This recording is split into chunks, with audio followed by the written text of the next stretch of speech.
Salam kasih sahabat GKI.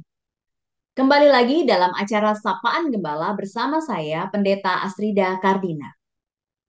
Sebelum kita merenungkan firman Tuhan, mari kita berdoa terlebih dahulu. Mari kita bersatu di dalam doa. Allah Bapa yang bertata di dalam kerajaan surga, pada saat ini kami kembali menghadap kepadamu.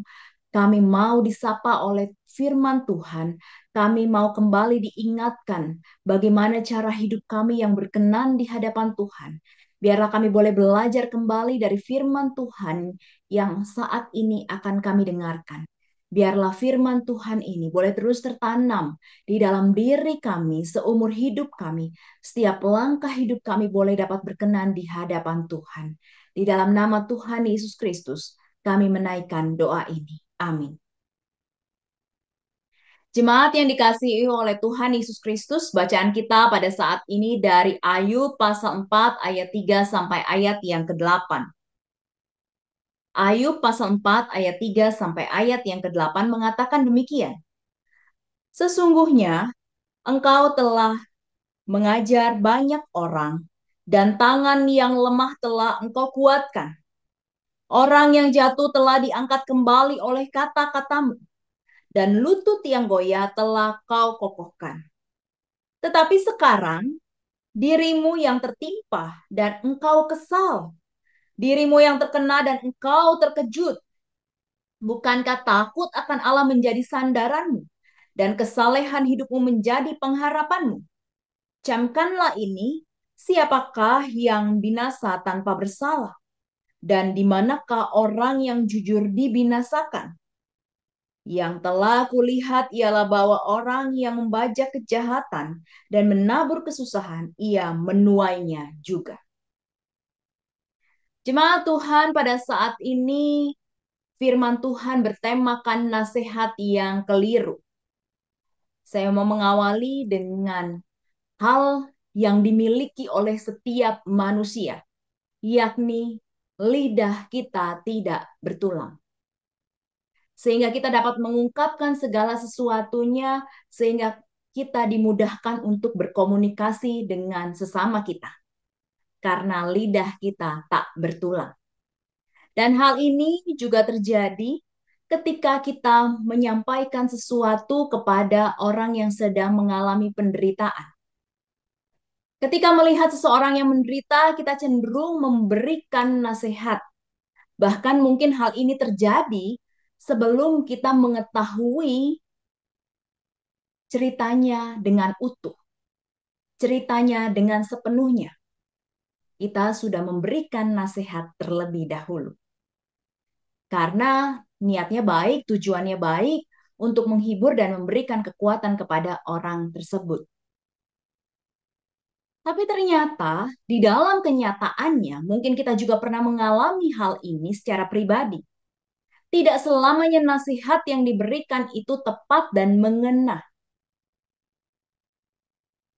Bisa jadi niat baik dari apa yang kita lakukan, memberikan nasihat, itu ternyata diterima dengan cara yang keliru. Karena juga ketika menyampaikannya keliru. Niat baik seperti surat, saudara-saudara. Jika salah alamat, maka akan tiba ke tempat yang salah. Hal ini yang terjadi di dalam kehidupan Ayub bersama dengan sahabat-sahabatnya, terkhususnya di sini Elifas. Elifas memberikan nasihat kepada Ayub, namun sesungguhnya ia tidak betul-betul mengenal dan memahami kondisi Ayub. Sekalipun ia adalah sahabat Ayub. Dan Elifas memberikan nasihat yang kontradiktif. Kita bisa lihat dari bacaan yang kita baca. Di satu sisi ia mengakui bahwa Ayub mengajar hal yang baik dan menolong banyak orang. Ada di ayat 3 dan ayat yang keempat. Di sisi yang lain, meyakini bahwa penderitaan Ayub disebabkan karena Ayub telah melakukan kesalahan. Dan hal ini dikatakan di dalam ayat 7 sampai ayat yang ke-8. Padahal kita tahu siapa Ayub. Dikatakan di dalam pasal 1 ayat yang pertama, ada seorang laki-laki di tanah Uz bernama Ayub. Orang itu saleh dan jujur, takut akan Allah dan menjauhi kejahatan. Jelas di sini disebutkan siapa Ayub. Dan pada masa itu, saudara-saudara meyakini bahwa mereka yang hidup saleh maka akan diperlakukan dengan baik, sementara yang berlaku salah akan menerima ganjaran. Sehingga bisa dikatakan apa yang dikatakan oleh Elifas bukan menjadi sesuatu yang keliru-keliru, karena itu yang dipahami oleh masyarakat secara umum. Nah, maka dari itu, supaya kita tidak keliru memberikan nasihat kepada orang yang sedang mengalami penderitaan, orang yang sedang mengalami pergumulan, persoalan hidup, ada beberapa hal yang harus kita perhatikan supaya kita tidak menjadi Elifas, supaya sikap kita berbeda dengan Elifas. Apa yang Elifas lakukan terhadap Ayub? Yang pertama tentu berdoa meminta hikmat Tuhan. Sebelum kita memberikan nasihat kepada seseorang, mari kita berdoa kepada Tuhan, minta hikmat darinya. Apa yang harus saya katakan, apa yang harus saya ungkapkan kepada dia.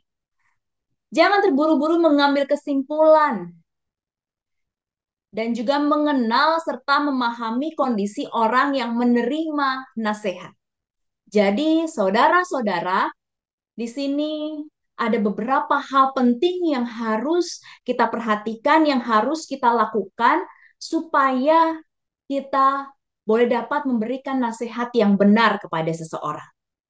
Biarlah kiranya ini boleh menjadi sebuah pembelajaran untuk kita semua dari apa yang dilakukan Elifas kepada Ayub. Sehingga setiap kita boleh dapat berkenan di hadapan Tuhan ketika kita memberikan nasihat kepada seseorang. Biar firman Tuhan ini boleh terus menolong kita untuk kita di dalam menjalani kehidupan ini. Mari kita kembali berdoa.